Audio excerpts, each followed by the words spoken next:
Title: The Final Call. Samantha had always loved her job as a 911 dispatcher. She found solace in being the calm voice guiding others through their worst moments. One stormy night, as lightning cracked and thunder rumbled, she was about to receive a call that would change her life forever. The shift had started like any other. A few noise complaints, a minor car accident, and a lost dog. The usual. Samantha glanced at the clock. It was almost midnight, the time when the weird calls usually started to come in. She took a sip of her coffee, settling in for what she expected to be a long night. At exactly 12:07 a.m., the phone rang. She put on her headset and answered, 911. What's your emergency? There was a pause on the other end, followed by heavy breathing. Samantha felt a chill run down her spine. Hello? Can you hear me? She repeated. Finally, a voice whispered, help me. Can you tell me your location? Samantha asked, her fingers hovering over the keyboard, ready to type. I don't know where I am, the voice replied, trembling with fear. It's dark.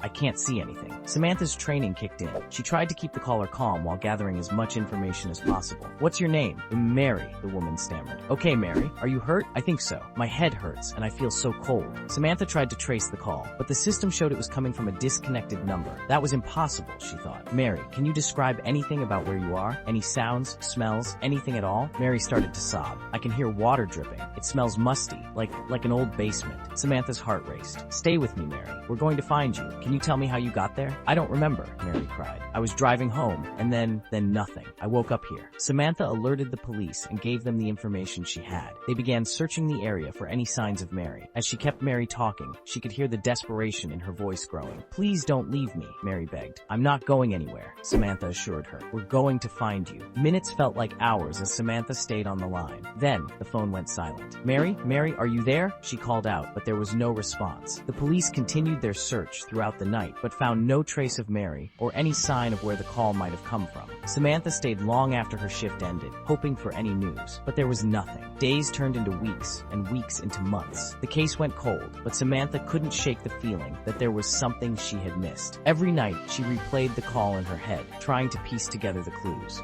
One night, nearly a year later, she was working the late shift again. The storm was just as fierce as that fateful night. As the clock struck 12:07 a.m., the phone rang. Samantha's heart skipped a beat. She answered with a trembling voice, 911, what's your emergency? There was a pause, followed by the same heavy breathing. Help me, the voice whispered. Samantha gasped. Yes, Mary replied, her voice weaker than before. Where are you? We've been looking for you, Samantha exclaimed. I don't know, Mary cried. It's still dark. I'm still cold. Samantha's hands shook as she tried to keep Mary talking. We're going to find you this time. Stay with me. The call disconnected again, leaving Samantha in tears. She alerted the police immediately, and they resumed their search with renewed urgency. This time, they expanded the area, checking every abandoned building, every basement. After hours of searching, they found an old house on the outskirts of town. Inside the basement, they discovered a hidden room. The air was thick with the smell of decay. There, lying on the floor, was Mary. She was cold, lifeless. The officers were stunned. Judging by her condition, she had been dead for months. Samantha was devastated. How had she spoken to Mary just hours ago? The investigation revealed that Mary had indeed been in a car accident a year ago. She had been abducted and held captive in that basement, but no one knew who had taken her or why. The case haunted Samantha. She continued working as a dispatcher, but the memory of Mary's calls never left her. She started to believe that Mary's spirit had reached out to her, desperate for closure. One stormy night, exactly a year after Mary's body was found, Samantha's phone rang again at 12:07 a.m. She answered, her heart pounding. 911, what's your emergency? There was a pause, then the sound of gentle breathing. Thank you, Mary's voice whispered, before the line went dead. Tears streamed down Samantha's face. She felt a sense of peace, knowing that Mary had finally found her rest. From that night on, she never received another call from Mary, but she would never forget the final call that led her to the truth.